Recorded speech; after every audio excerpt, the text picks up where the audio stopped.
Hi, I'm Charlie Collins. I am a recovered macular degenerate.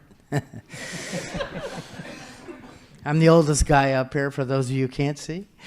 I was diagnosed in 1976, 77 at Mount Sinai.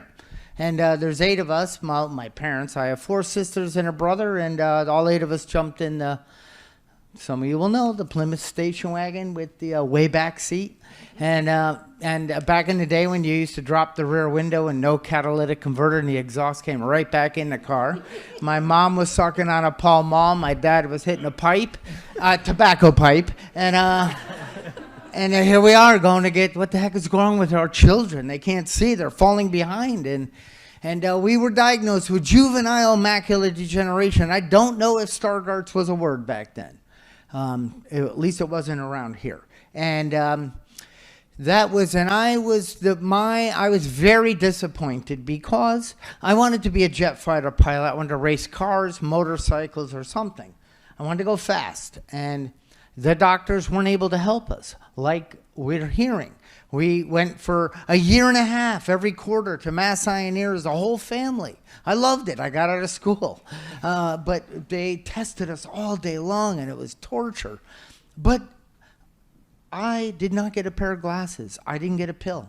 I didn't get this is what you got to do to get away from this. No. In a few short years, I was declared legally blind.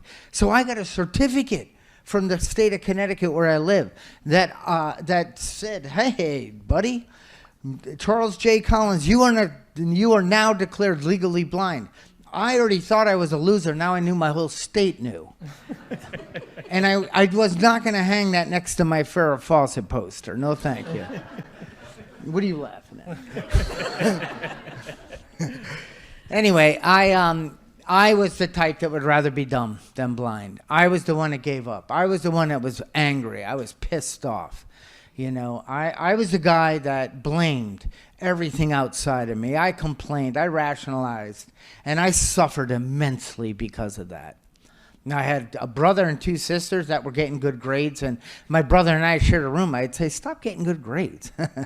I mean, mom and dad aren't cutting me a break, but like Brad's parents, my parents never enabled us, never said we couldn't do something. They let us fall. They let us get back up, and they let us find our path. Now, me, it took a little longer, but I did get into the motorcycle business.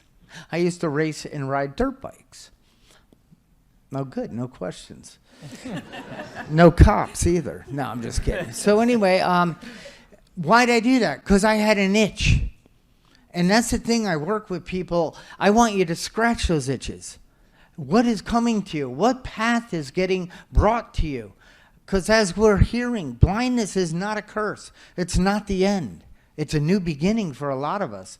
It's a way. And it's a better way for me. My gosh, I don't have to pretend anymore. And, you know, I went into the motorcycle business. I got a job. I became the VP and part owner. I got to do all the things I wanted to do on motorcycles. Race, snowmobile. Oh, I was legally blind all that time, too. But who's kidding, you know? But then I went into the vision business, and I opened a retail operation. Because my biggest transformation was saying, I can't do this. I want to die. I'm at the jumping off point. I used to look up to the God of my misunderstanding and say, please take me. I can't do this anymore. The bed I cried myself to sleep for many years.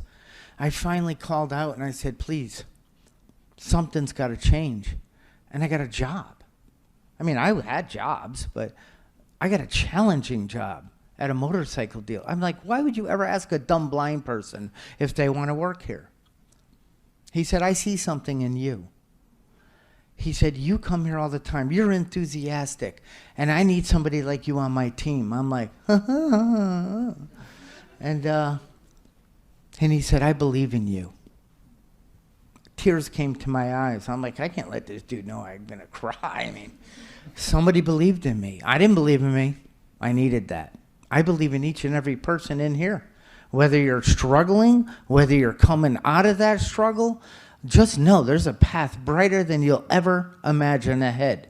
But it's up to you. So I took the job. I did well. I accepted my IDs for, most part. And I used adaptive technology. And then I opened a business. I said, I want to help people. This life rocks.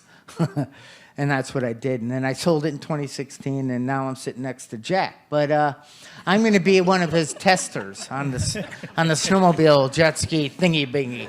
As long as it goes fast, I'm in.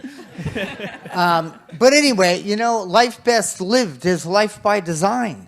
And I know, a couple minutes. You could shut my mic off at any time. I'm blessed to be up here. And I'd like, please, each and every one of us, I just want to hear it up for the first Stargardt somewhere at the Carroll Center. Come on.